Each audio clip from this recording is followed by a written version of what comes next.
Whitecroft had always trusted winter. The village sat quietly between rolling hills and dense pine forest, the kind of English countryside town where nothing dramatic ever happened. Winters were cold, predictable, survivable, until the snow came early. It fell overnight, thick, heavy, and silent, covering rooftops, cars, fields, and stone walls in a flawless white sheet. By morning, the village looked preserved in glass. People smiled.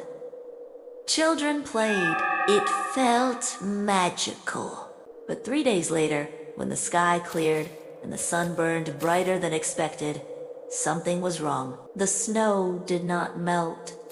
It didn't soften at the edges. It didn't drip from gutters.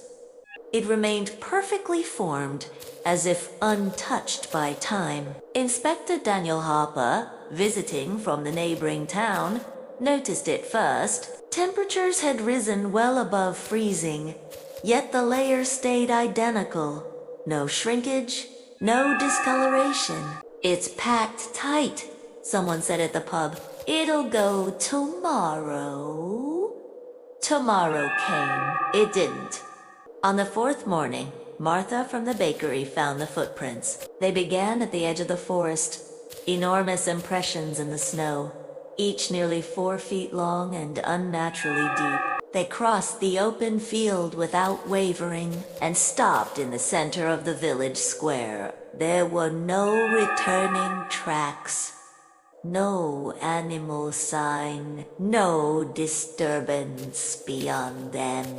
The snow between each step was smooth, undisturbed, as though something had pressed down from above rather than walked forward. Harper followed the line carefully. The prints felt wrong underfoot, not compacted like normal snow, but firm, almost resistant. By nightfall, dogs across the village began howling, all facing the forest. At exactly 3:12 a.m., the howling stopped at once. Callum Reed, a restless teenager, stood at his bedroom window when he heard the first crunch. Slow, heavy, rhythmic. He saw something move along the edge of the tree line. It was tall, too tall, its upper shape blending into the darkness above the snow. It didn't move like a man or animal. Its motion was steady but strangely fluid, as if gravity meant little to it. When it passed beneath the single street lamp near the forest path, the bulb flickered violently, then burst. Callum never saw its face, but he noticed one detail that haunted him afterward. The snow beneath it did not compress. It parted, like skin parting for a blade. The second disappearance happened the next evening. Old Thomas Calder, who lived alone at the far end of the lane, failed to answer his door. His fire still burned. His tea was warm. But outside, fresh, massive footprints led directly to his front step and stopped.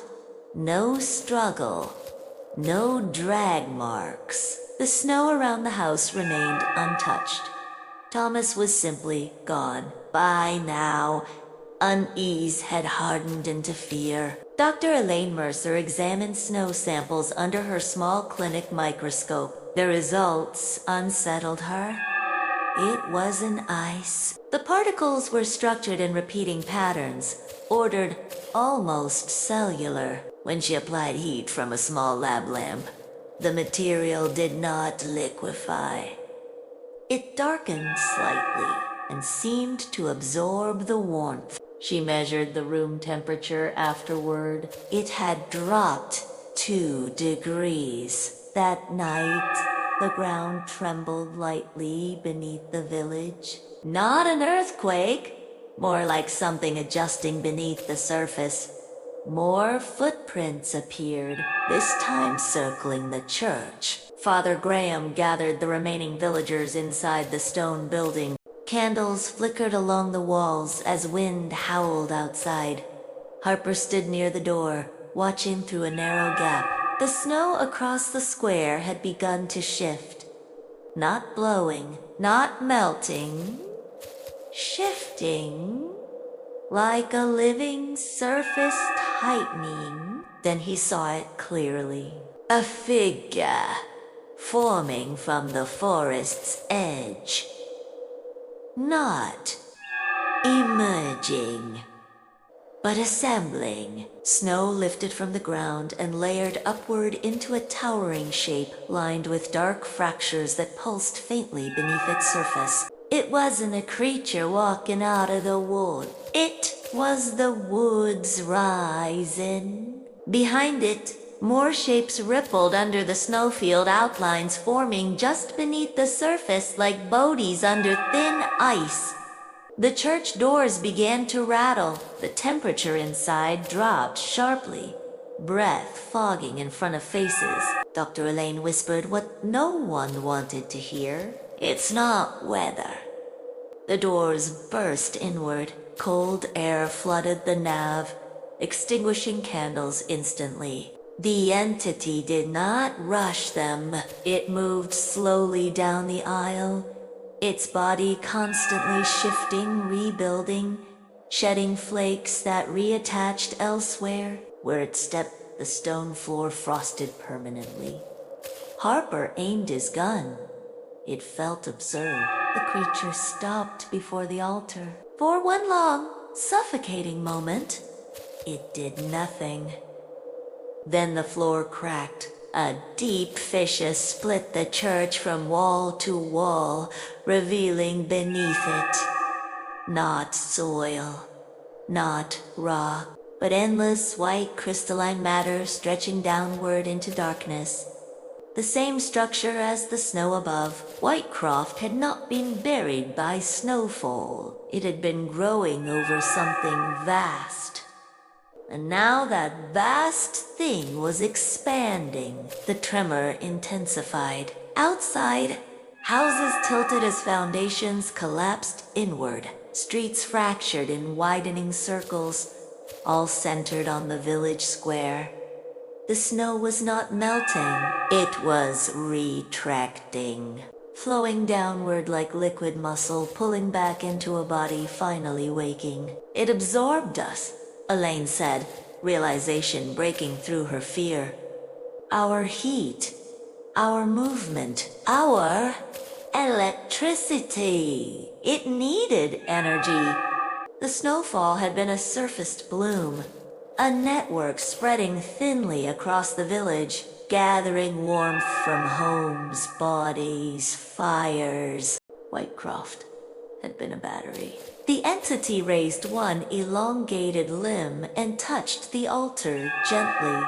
The church bell rang once, deep, resonant, calling outward. Harper grabbed Callum and Elaine as the building began to collapse inward, pulled toward the widening fracture in the earth. They ran through a side door just as the church sank slowly, silently into the white below. Outside, the entire village was descending, not falling, violently sinking.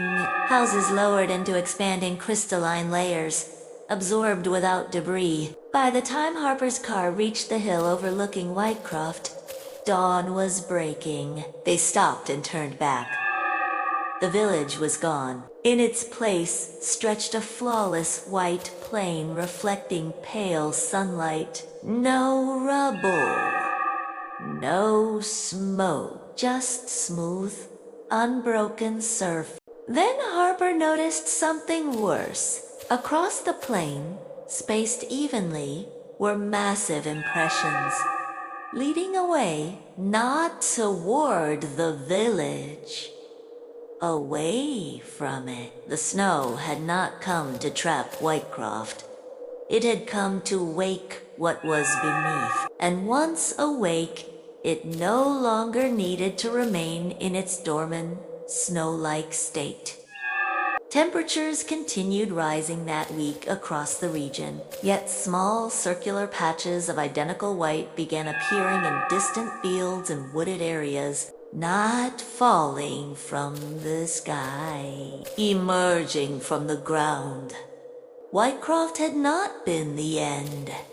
It had been ignition. Winter had been camouflage. Now the entity was moving toward warmer, denser places, cities humming with constant heat and electricity.